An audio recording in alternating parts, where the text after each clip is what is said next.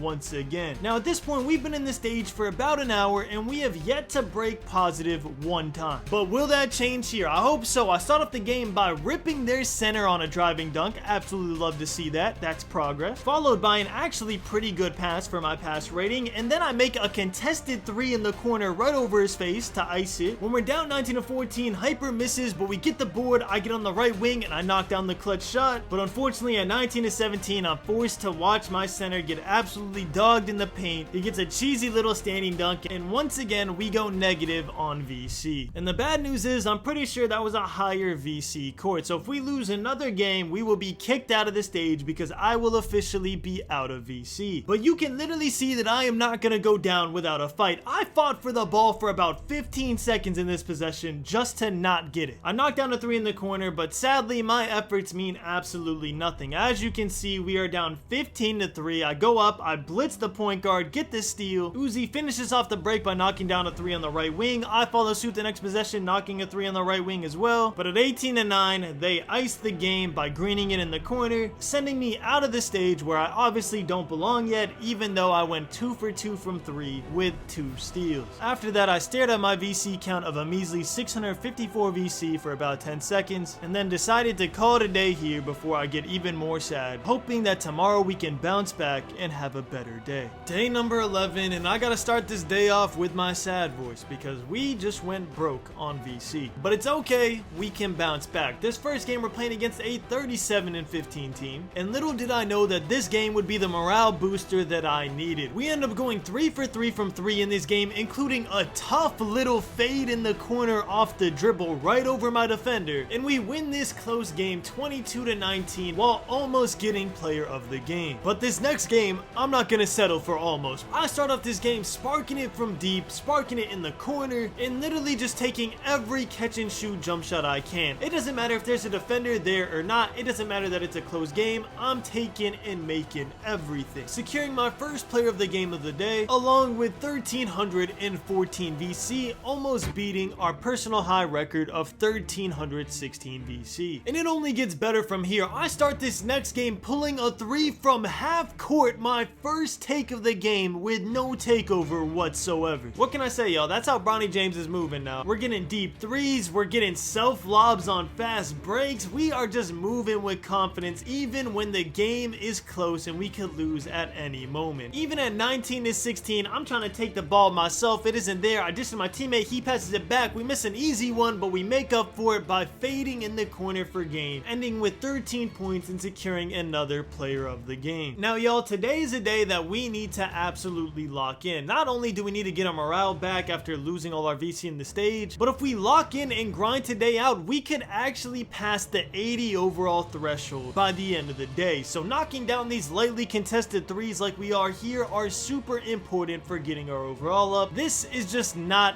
acceptable, okay? We need to win every single game today from here on out if we want to make actual progress. And not only do we need to win, we need to get player of the game, and we also need to be unlocking our takeover. We need to fill out that takeover meter every single game we can so we can fully unlock our 3&D takeover, making us the peak Bronny James build that we hope to be. Now at 110 and 25, we play against our father, LeBron James, 54 and 19 team. We play against a clown version of LeBron James, which is only one of the few LeBron James lookalikes we are gonna play in this challenge. Luckily, this one is more troll than anything, bro. They got Freak Off on their backboard. He's got a clown face. We ended up winning the game 23 to 18 on my clutch game-winning 3, but that was just the warm-up to playing against LeBron James. The real LeBron James is the person we played against next game. And this game right here takes the crown for my new favorite game of the entire challenge. Bronny James versus LeBron James. Son versus father. Who will come out on top? LeBron James starts it off by getting a backdoor layup right over Bronny James's head, and you know I had to answer that with a 3 right over LeBron James's face, knocking it down, making us both 1 for 1. Apparently he took that personally because he demanded the ball and came down the court and just absolutely dunked on my head, sending a statement home, but I sent one right back with another wide open 3 make. He finally misses a shot, so I try to take advantage by throwing myself a self lob off the dribble, but I mess it up. I get too excited, I don't finish it off. Instead, he actually gets a lob from a teammate on the other end. Then I have to answer back by getting 2 back-to-back threes in the right wing. He tries to match it by getting a right wing 3 of his own. That's not his expertise, so he misses. I get a fast break dunk on the other end. And then to end the game, I get a wide open corner 3, giving me 17 points against LeBron James, absolutely winning the matchup and of course winning the game as well as player of the game, earning me 1,313 VC. I ain't gonna lie, I was super happy to win that matchup, bro. The second I seen it was a LeBron James lookalike, I knew I wanted to go off that game, so I'm glad we did. And speaking of going off during these games, bro, I do it again and again and again. We making a corner 3 over 2 defenders now, and then catching a lob over another defender? That's how Bronny James is moving? Back-to-back player of the games. This is the stuff we need to earn VC fast. 13 points and another 1,100 VC to add to the total. And you thought we was gonna stop there, bro? No, we are getting player of the game every chance we get. You can see now that even though we're tipping passes, we could actually have enough speed with the maxed out 88 speed to track the passes down and finish the steal, which is huge. That's going to give us a lot of VC over time. We end this game with 15 out of 21 points, earning us 1,200 VC. Then we match in the same team again. You would think that they would key on me after that performance. Sadly, they do not. Even more sadly, I happen to have one of those bad shooting games, so I don't take advantage of them not keying on me, but I do make a couple good shots, knocking down 2 threes. But at the same time, I do ruin my player of the game streak, and then we happen to match into them for a 3rd time in a row. I don't know if we were just queuing at a super weird time in the night or something. There wasn't a lot of people playing, but matching to the same team 3 times in a row is insane. But finally, this 3rd game, they decide that I am not going to play the game whatsoever, and that was the best decision they could have ever made, because icing me resulted in us being down 18 to 10. I do finally get a shot up at 18 to 10, knocking down a nice little contested jumper to bring us back in this game. And after they gave me that 1-3, we go from 18 to 10 to 18 to 18 and turn this into a ball game. Then when we're down 18 to 20, I get Dot on the left wing and knock down another clutch 3 to keep us in this game up by 1. And now that we have odds, we just play the trading game. 23 to 22, they have to go for a 3, they miss it, we don't get the rebound, they try to force another one, but I'm hounding the dude on the 3-point line. He can't get a good look up, they have to force something in the corner. I box out my guy, give my center a free rebound, and we end up coming back down 18 to 10 to win the game 25 to 22, beating the same team 3 times in a row. I know those dudes hate us, bro. Like, after that, they probably blocked the LeBron seed on Xbox just to make sure they never matched into us again, bro. Like, I don't know. Losing 3 times in a row is insane, especially with how this game is, bro. You would think that on the 3rd game that they would just give them everything and just make sure they win. But instead, the next game, they actually lag out my center, so me and my point guard have to play a 2-on-3. So you can see me actually setting screens and popping to make up for the fact that we have no center whatsoever. I'm still knocking down down middies with a 35 midi. Things are just looking good for Bronny James, bro. They're taking terrible shots in the paint. We're running the fast breaks. We gotta take our easy points in a 2-on-3. You can see me going off the dribble, throwing self lobs on an ISO with no screen whatsoever. Then at 18-25, we force a miss, but the AI can't get a rebound, and he gets absolutely dunked on. So despite our best efforts going 5 for 7, 2 for 3 from 3, we end up losing the 2-on-3, giving us our second loss of the day. After that loss, while my center loaded up 2K again, I decided it was time to break the 80 overall threshold by upgrading my speed with ball to a 68 overall. Finally hitting 80 just felt so good, bro. We are officially halfway done